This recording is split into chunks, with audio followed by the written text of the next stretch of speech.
इस YouTube channel में आप सभी का स्वागत है।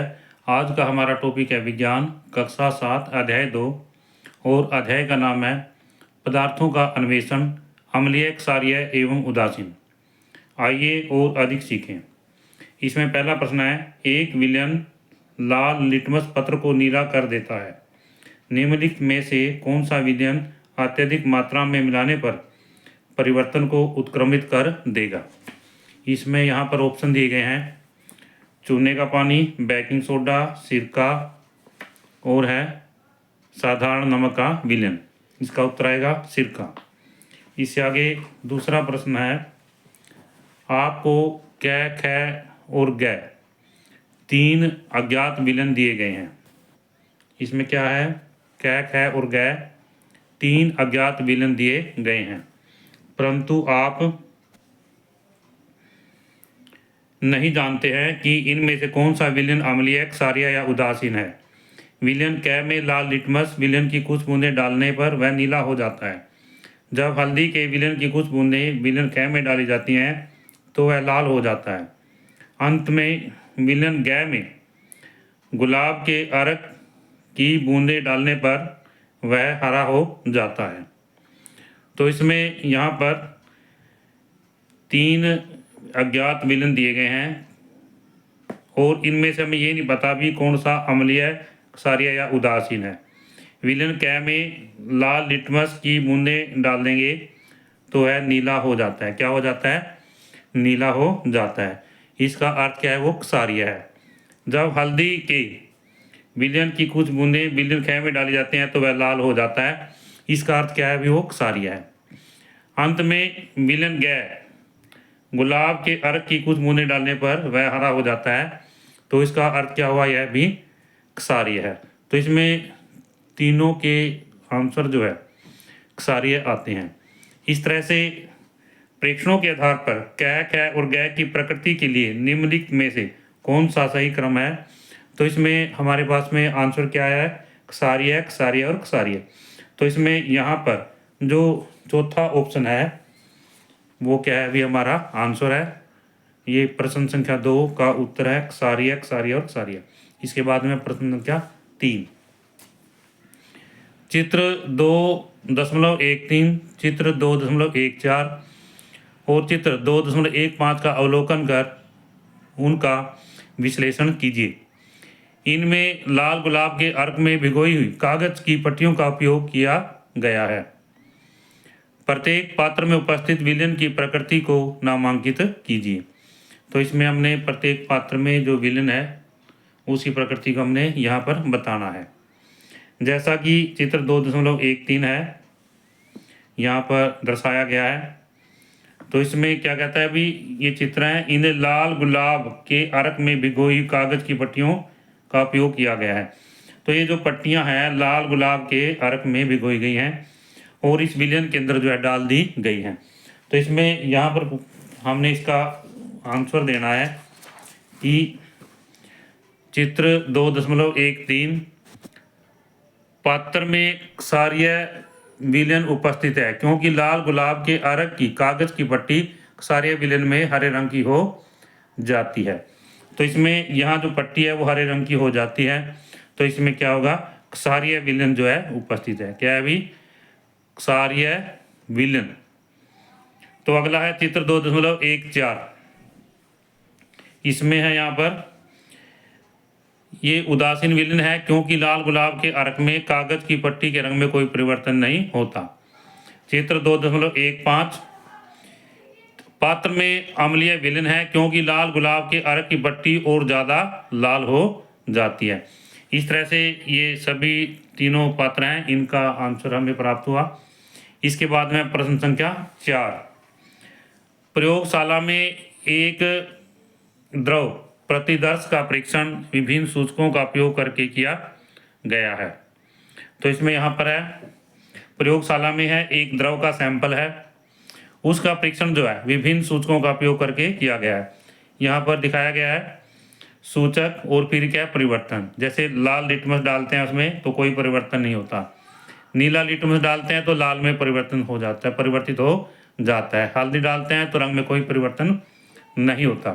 परीक्षणों के आधार पर द्रव की अम्लीय अथवा क्षारीय प्रकृति की पहचान कीजिए और अपने उत्तर की पुष्टि कीजिए। यहाँ पर हमने परीक्षणों के आधार पर जो द्रव है उसकी अम्लीय क्षारीय प्रकृति बतानी है और अपने उत्तर के विषय में बताना है। तो इसमें यहाँ पर उत्तर दिए गए द्रव के प्रतिदर्श का अर्थ क्या है? सैंपल। क्या अर्थ है? सैंपल।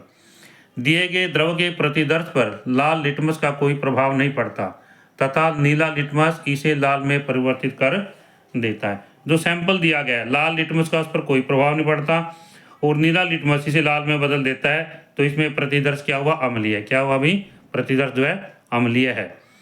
हल्दी सूचक का प्रयोग करने पर इसके रंग में कोई परिवर्तित नहीं होता, इसलिए दिए गए द्रव का प्रतिदर्श क्या है? अम्लीय है। इसके बाद में आगे है, यहाँ पर हल्दी सूचक दिखाया गया था और इसमें कोई परिवर्तन होता है नहीं, कोई परिवर्तन नहीं होता, तो इसमें क्या है? अम्लीय है। तो इसमें अगला है, अम्लीय प्रकृति के प्रतिदर्श को लाल लिटमस का कोई प्रभाव नहीं पड़ता तथा नीले लिटमस को लाल कर देता है। हल्दी के रंग में भी कोई परिवर्तित नहीं होता, इसलिए ये परीक्षण अम्लीय प्रकृति का होने की पुष्टि करते हैं। इससे आगे है प्रश्न संख्या 5। मान्या की आंखों पर पट्टी बंधी है। मान्या है, इसमें आंखों पर जो है पट्टी बंधी हुई है। उसे 2 अज्ञात विलेन दिए गए हैं ताकि वह जांच कर सके कि वे अम्लीय है या क्षारीय। मान्या को विलेनों का परीक्षण करने के लिए किस सूचक का उपयोग करना चाहिए और क्यों? उत्तर, मान्या को दिए गए अज्ञात विलेनों का परीक्षण करने के लिए घ्राण सूचक यानी गंधीय संकेत का उपयोग करना चाहिए। ऐसे सूचक जो गंध के द्वारा हमें बताएं कि ये अम्लीय है या क्षारीय है, क्योंकि कुछ पदार्थ ऐसे होते हैं जो गंध के द्वारा अम्लीय या क्षारीय होने के विषय में बताते हैं। ये आगे है, ये संकेतक अम्लीय या क्षारीय विलेन में अपनी गंध बदल देते हैं। जैसे प्याज क्षारीय विलेन में तीव्र गंध तथा अम्लीय विलेन में हल्की गंध उत्पन्न करता है। इसके बाद में प्रश्न संख्या 6, क्या आप विभिन्न रसायनों का सुझाव दे सकते हैं जिनका उपयोग श्वेत कागज अध्याय के आरंभ में किया गया पर संदेश में लिखने के लिए किया जा सकता है? और छिड़काव वाली बोतल में क्या लिया जा सकता है? विभिन्न संभावित संयोजनों के प्रयोग से प्राप्त लेखन के रंगों को एक तालिका में लिखिए। इसमें हमने एक तालिका बनानी है और उसमें जो लेखन सामग्री है वो बतानी है और इसमें जो छिड़काव के लिए तरल लिया गया है वो बताना है। उसके बाद में जो रंग हमें प्राप्त होता है हमने वो बताना है। तो इसमें यहाँ पर जो है, इसमें लेखन सामग्री है, चूने का पानी है और उसके ऊपर हम छिड़केंगे हल्दी का घोल। ये क्या होगा? लाल रंग का हो जाएगा। इसके बाद में साबुन का घोल है, इसके ऊपर भी हम हल्दी का घोल डाल देंगे, तो ये क्या होगा भाई? लाल रंग का हो जाएगा। नींबू का रस है, इसमें हम नीला लिटमस डालेंगे, कैसा होगा? लाल रंग का होगा। बेकिंग सोडे का घोल है, हल्दी का घोल डाल देंगे इसमें, यहाँ पर या इसके ऊपर बेकिंग सोडा लगा हुआ है, हल्दी का घोल डालेंगे, कैसा होगा? लाल रंग का होगा। बेकिंग सोडे के घोल में यानी लेखन सामग्री में बेकिंग सोडे का घोल का उपयोग किया गया है, तो इसमें गुलाब का अर्क इसके ऊपर छिड़का जाता है तो हरे रंग का हो जाता है। और सिरका है, सिरके पर हम गुलाब का अर्क डालते हैं तो लाल रंग का हो जाता है। हमने इन सभी में, जैसे चूने का पानी है तो हल्दी का घोल डालते हैं तो लाल क्यों होता है? क्योंकि एक क्षारीय है। तो इस तरह से हम इसके विषय में पहले सभी कुछ पढ़ चुके हैं। इससे आगे है प्रश्न संख्या 7, अंगूर के रस को लाल गुलाब के अर्क के साथ मिलाया गया। जो अंगूर का रस है उसको लाल गुलाब के अर्क के साथ में मिलाया गया है। मिश्रण का रंग कैसा हो गया? लाल होगा। क्या ऐसा हो गया भाई? लाल हो गया। यदि इस मिश्रण में बेकिंग सोडा मिला दिया जाए, यदि ये मिश्रण है इसमें हम जो है बेकिंग सोडा मिला देते हैं तो क्या होगा? अपने उत्तर की पुष्टि कीजिए। तो इसमें इसका उत्तर है, अंगूर का रस कैसा होता है? अम्लीय होता है। कैसा होता है भी? अम्लीय होता है। लाल गुलाब के अर्क के साथ मिलाने से मिश्रण का रंग लाल हो जाएगा। बेकिंग सोडा मिलाने से मिश्रण की अम्लता कम हो जाएगी। जब बेकिंग सोडा मिलाएंगे तो मिश्रण जो है उसकी अम्लता क्या होगी? कम हो जाएगी। मिश्रण शब्द पढ़ा जाए तथा क्षारीयता बढ़ जाएगी, इससे मिश्रण का रंग हरा हो जाएगा। आपने अपने उत्तर की पुष्टि के लिए आप इस प्रयोग को कर सकते हैं। शब्द है, अपने उत्तर की अपने उत्तर की पुष्टि के लिए आप इस प्रयोग को कर सकते हैं। प्रश्न संख्या 8। अश्विन ने अपनी दादी के जन्मदिन पर संतरे के रस का उपयोग कर उन्हें एक गुप्त संदेश लिखा। क्या आप संदेश को दृश्यमान करने में दादी की सहायता कर सकते हैं? इसे दृश्यमान करने के लिए आप किस सूचक का प्रयोग करेंगे? इसमें उत्तर है संतरे का रस अम्लीय होता है। संतरे का रस कैसा होता है? अम्लीय होता है, क्योंकि खट्टा होता है संतरा और उसका रस होगा अम्लीय। इसके लिए हमें ऐसे सूचक का उपयोग करेंगे जो अम्लीय विलयन में रंग बदलता हो।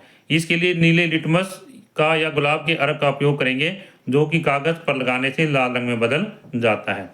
प्रश्न संख्या 9। प्राकृतिक सूचक कैसे तैयार किया जा सकता है? उदाहरण देकर समझाइए। प्राकृतिक सूचक ये पौधों, फूल, पत्तियों आदि से प्राप्त होते हैं। जो प्राकृतिक सूचक है कहाँ से प्राप्त होते हैं? पौधों से, फूल से, पत्तियों से आदि से। अम्ल क्षार के साथ क्रिया करके अपना रंग जो है बदल लेते हैं। उदाहरण के लिए हम गुड़हल लेते हैं। क्या लेते हैं? गुड़हल लेते हैं। तो इसमें है गुड़हल की पंखुड़ियों को कुचलकर एक कांच के गिलास में डालें। हमने गुड़हल की पंखुड़ियाँ लेनी है, उनको कुचल करके हमने कहाँ डालना है? कांच के गिलास में डालना है। इसके लिए हम सिलबट्टे का प्रयोग कर सकते हैं।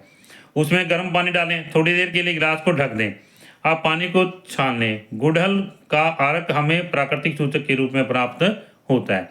क्षार के प्रतिदर्श में यानी क्षार के सैंपल में डालने पर इसका रंग जो है हरा हो जाता है। प्रश्न संख्या 10। आपको 3 द्रव दिए गए हैं, एक सिरका, दूसरा बेकिंग सोडे का विलयन, तीसरा शक्कर का विलयन। क्या आप मात्र हल्दी पत्र का उपयोग करके उन्हें पाचन कर सकते हैं? उन्हें पहचान सकते हैं? व्याख्या कीजिए। हल्दी पत्र क्षारीय विलयन में लाल रंग का हो जाता है। अम्लीय और उदासीन विलयन में इसका रंग पीला ही रहता है। इसलिए हल्दी पत्र केवल बेकिंग सोडा क्षारीय विलयन की पहचान कर सकता है। सिरका अम्लीय होता है जैसे, और चीनी उदासीन होती है। इनके विलयन की पहचान नहीं कर सकता। सिरका और चीनी के विलयन की पहचान नहीं कर सकता। प्रश्न संख्या 11। लाल गुलाब का अर्क द्रव X को हरा कर देता है। इसमें X है, इंग्लिश का अल्फाबेट है X। द्रव X की प्रकृति क्या होगी? जब द्रव X में आंवले का रस अधिक मात्रा में मिश्रित किया जाता है तो क्या होगा?